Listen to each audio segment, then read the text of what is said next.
그들이 모였을 때 예수께 여쭈어 이르되 주께서 이스라엘 나라를 회복하심이 이때니이까?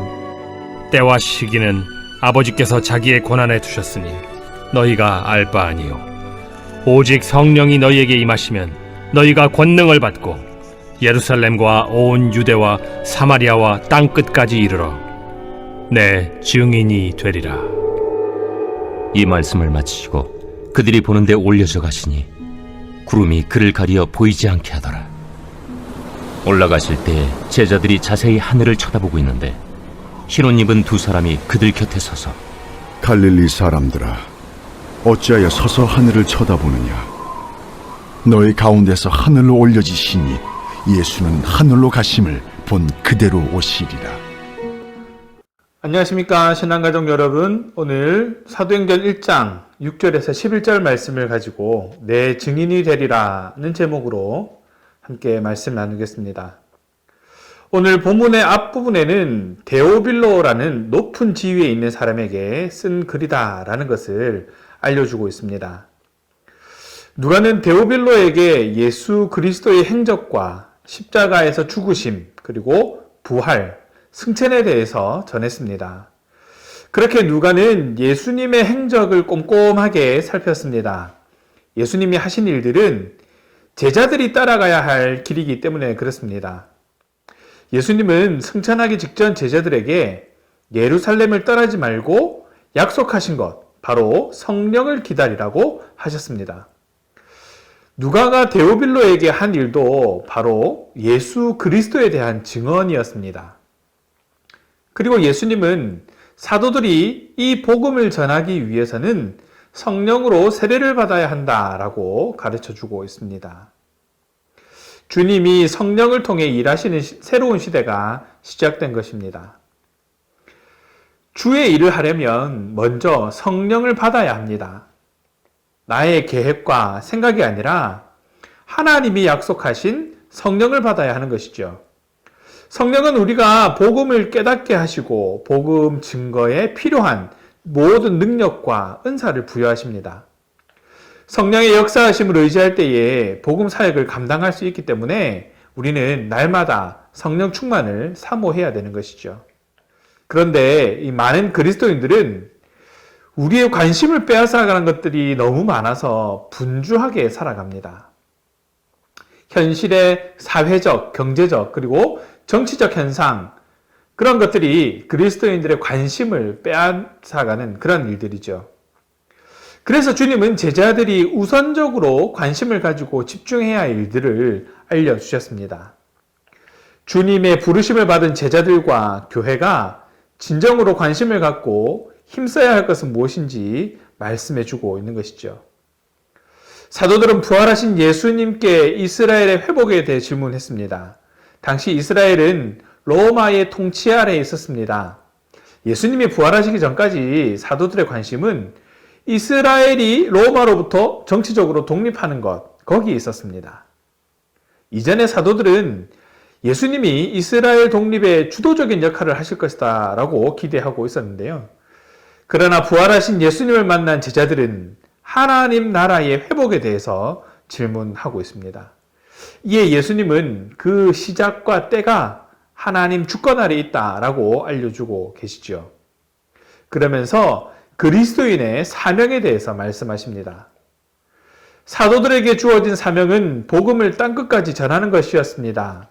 교회는 현실 사회에서 벗어날 수는 없지만 교회가 감당해야 할 사명이 있고 또 그 사명을 감당하기 위해 노력하는 모습들이 이어져야 된다라는 것이죠. 교회는 복음을 전하는 일에 최선을 다해야 합니다. 이 학자들은 6절의 질문을 놓고 여러 가지 해석을 내놓지만 예수님은 성령 세례에 초점을 두고 있다는 것을 기억하시기 바랍니다. 제자들은 성령을 받은 후에 완전히 달라졌기 때문입니다. 마찬가지로 성령은 우리의 인식도 바꿔서 부활의 증인으로 하나님 나라를 세워가게 할 것입니다. 세상의 것에 관심을 두고 사는 삶이 아니라 하나님 나라에만 관심을 두고 살아갈 수 있도록 달라지게 할 것입니다. 그러나 우리가 세상의 것에 완전히 관심을 끌 것까지는 없습니다. 그저 본질적인 것에 관심을 가지고 집중해야 된다는 것이죠. 하나님은 당신의 뜻과 주권으로 역사를 이끌어 가십니다. 그리고 이 역사에 성령 세례받은 자들을 동참하게 하십니다. 성령을 받은 자들은 예수님의 증인입니다. 성령으로 충만한 사람들은 복음을 전하는 일을 감당할 수 있습니다. 땅끝까지 이르러 복음을 전하기 위해서는 먼저 성령을 받아야 함을 기억하시기 바랍니다. 또 우리가 집중해야 할 것이 있습니다. 복음을 위해 부르심을 받은 자들은 복음에만 집중해야 합니다. 교회 역시 본연의 부르심에 충실해야 합니다. 부활하신 예수님은 제자들이 보는 가운데 하늘로 올라가셨습니다. 그들은 예수님의 승천을 목격했습니다. 이렇게 복음 증거의 사명이 제자들에게 위임되고 승계되고 있는 것이죠. 예수님의 승천은 하나님이 예수님을 하늘로 올리신 것인데 이 대속제물로 받으신 것입니다. 예수님은 이 육신이 아닌 영으로 모든 제자와 함께 하실 것입니다. 구름이 하늘로 올라가시는 예수님을 가렸습니다. 하늘을 바라보는 제자들에게 2명의 천사가 나타났습니다. 그리고 천사들은 제자들에게 2가지 사실을 알려주었습니다. 먼저 부활하신 주님이 하나님께로 간다는 것, 그리고 때가 되면 다시 이 땅으로 돌아오신다라는 것입니다. 우리는 사도들을 통해 복음을 전하는 일을 위임받았습니다. 그러므로 복음 증거에 집중하고 매진해야 합니다. 그리스도께서 승천하시면서 우리에게 복음의 증인이 되라고 하셨기 때문입니다. 이제 우리는 육신을 입은 주님을 볼 수 없습니다. 그러나 성령 세례를 받으면 영이신 주님과 함께 할 수 있습니다. 증인으로 우리가 해야 할 일들을 감당해야 합니다. 영이신 주님과 함께 그 일을 감당하는 저와 여러분 되시기를 간절히 바랍니다.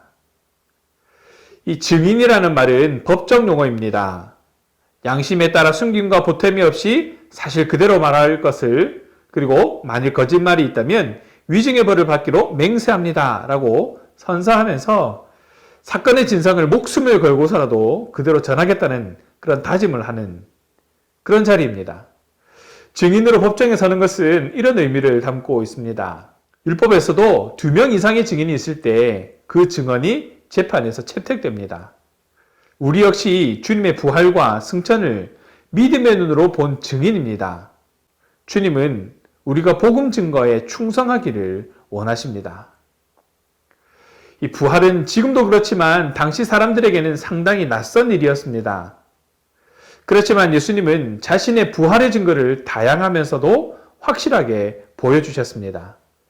하지만 제자들과 그를 따르는 무리들은 그저 다시 만남에 대한 기쁨과 그리고 두려움만 있을 뿐이었지 믿지 못했습니다.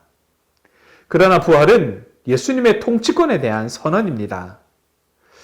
누가는 부활의 의미를 승천 사건을 통해서 설명하는데 예수님이 눈에 보이는 곳에 계시다가 다시 볼 수 없는 그런 세계로 이동했다라는 것에만 집중하는 것은 아닙니다. 예수님께서 부활하심에 대한 해석으로 봐야 하는 것이죠. 죽으신 줄 알았던 예수님이 부활하셔서 다시 승천할 수 있게 되었다라는 것, 이것이 바로 부활하심에 대한 해석이라는 것이죠. 부활하셨기 때문에 가능하다라는 것을 증명하는 것입니다. 말씀대로 그리스도는 이제 하나님의 우편에 앉으신 것입니다. 부활의 실제를 만나는 공간은 그리스도와 그의 영과 사도들과 복음 전도자들이 사역하는 곳입니다. 이곳에서 부활의 실제를 만나 저와 여러분이 증인되어서 사명을 감당하는 결단들이 이어지기를 간절히 바랍니다. 2022년 첫 주일 오후 예배를 드리면서 주님의 증인되는 삶을 결단하는 저와 여러분에게 특별히 말씀을 더 가까이 하려는 결단도 함께 이어지기 바랍니다. 말씀이 중심되는 삶으로 올 한 해 합당하게 성장해 나가는 그런 저와 여러분 되시기를 주님의 이름으로 축원합니다. 기도하겠습니다. 사랑의 하나님 감사합니다. 오늘 2022년 첫 예배를 드리면서 하나님 말씀 앞에 증인이 되기로 결심하도록 은혜 더하여 주심에 다시 한번 감사드립니다. 그 은혜를 기억하며 결단하는 삶이 되기 원합니다. 삶 속의 말과 행동으로 예수 그리스도의 증인된 삶을 살아가게 하시고 무엇보다 성령을 힘입어 담대하게 복음을 전하는 가정 되게 하여 주시옵소서.